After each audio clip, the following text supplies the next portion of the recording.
In the Autumn Business Seller Update, we introduce service metrics and the need to manage after-sales better. We've heard questions and concerns from the selling community on this, and we want to answer them here. But first, a quick recap.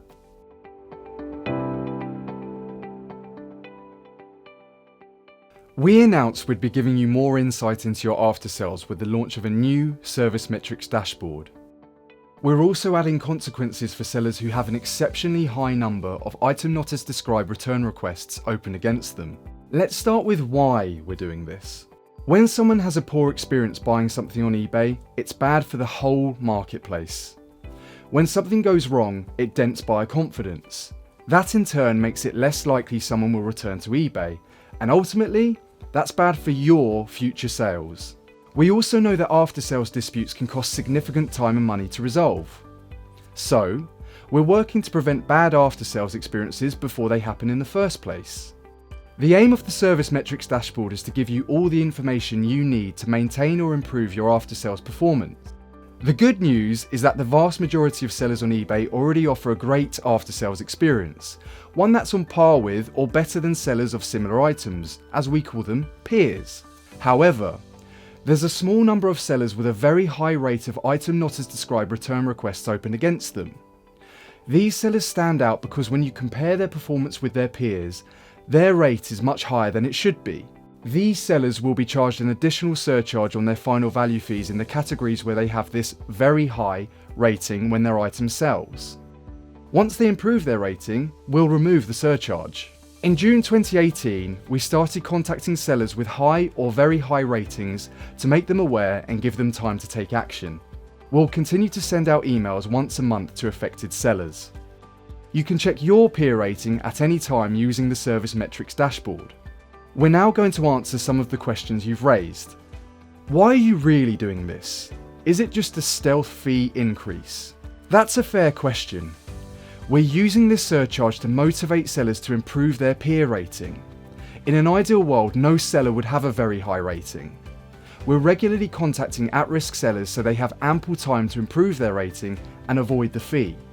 How do you work out who my peers are? It's very important that we get your peer rating right, and so we go into granular detail to identify sellers similar to you, or as we call them, peers. For item not as described open requests, we look at the following. Sellers who list on the same listing site as you, who sell in the same category as you, who have a similar transaction volume as you, who have a similar average selling price as you, who list items of a similar average item condition as you, and who provide similar average delivery estimates as you. To use the analogy, this means we're always comparing apples with apples. If you're a small business, you will not be compared with an established brand who lists thousands of items a month. And the same is true for the vice versa. I've been classified as in the high rating bracket. Am I going to be charged extra? No. People rated high will not be charged. It's only a small percentage of sellers who are in the very high bracket who will be charged. But take care. Try to bring your percentage of item not as described return requests down to avoid being charged. How is the surcharge calculated?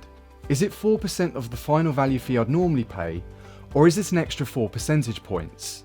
It's an extra 4 percentage points. So, if the final value fee for the category is 8%, the charge will be 12% for all sales within that category.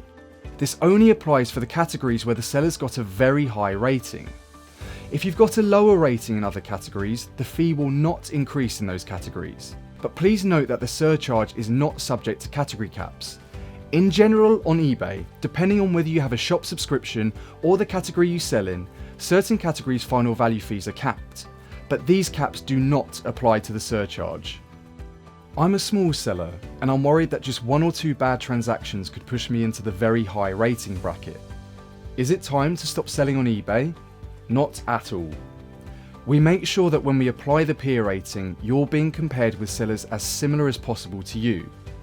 And even if you're in the very high bracket, there's a minimum threshold of sales where the surcharge will not be applied.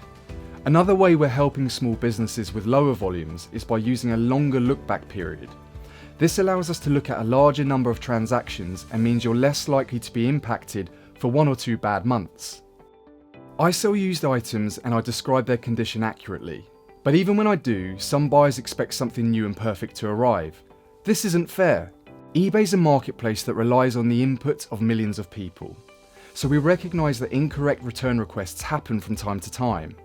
We do not expect you to have a perfect rating, and that's why we only measure your performance against closely related peers who face this similar risk. Can service metrics impact my overall seller performance? No. We've designed these metrics to give you a separate view that doesn't interfere with your overall seller standards. For example, you could be rated very high in the service metrics dashboard, but still be an eBay top rated seller. We've received lots more questions which are answered in the Seller Centre. You'll find further information below. We know that changes like this can be unsettling.